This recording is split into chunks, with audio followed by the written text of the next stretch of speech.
Hello সবাইকে, আমার নতুন একটি ব্লগে আপনাদের সবাইকে স্বাগতম। সামনেই যেহেতু ক্রিসমাস, আর ক্রিসমাসের এই সময়গুলোতে বাইরের দেশগুলোতে অনেক বেশি স্নোফল হয়। ক্রিসমাসের সময় এই স্নোফল বানিয়েও কিন্তু ঘর সাজানো যায়। চলুন জেনে নিই কীভাবে ইজি ওয়েতে স্নো বানানো যায়।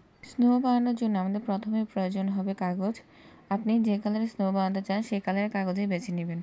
কাগজ নেওয়ার পর কাগজটিকে ভিডিওর মতো করে কেটে নিতে হবে। কাগজ কেটে নেওয়ার পর আমরা কাগজটিকে এভাবে সমান ভাঁজ করে নেব।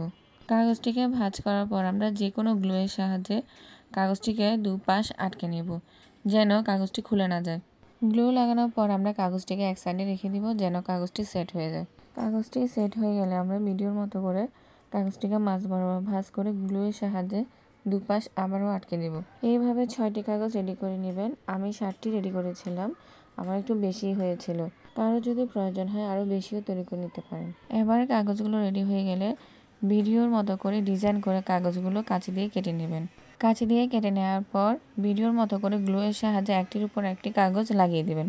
গ্লু লাগানোর পর আপনার ক্রাফটটি সেট হওয়ার জন্য রেখে দিন। সেট হওয়ার পর দুপাশে কাগজকে গ্লু দিয়ে লাগিয়ে দিলেই আপনার স্নো রেডি। এবার বড়দিন উপলক্ষে আপনি আপনার বাড়িকে পছন্দ মতন কাগজে স্নো বানিয়ে সাজিয়ে তুলুন। সবাইকে বড়দিন অনেক অনেক শুভেচ্ছা। ভিডিওটি যদি ভালো লেগে থাকে অবশ্যই লাইক, কমেন্ট এবং শেয়ার করবেন।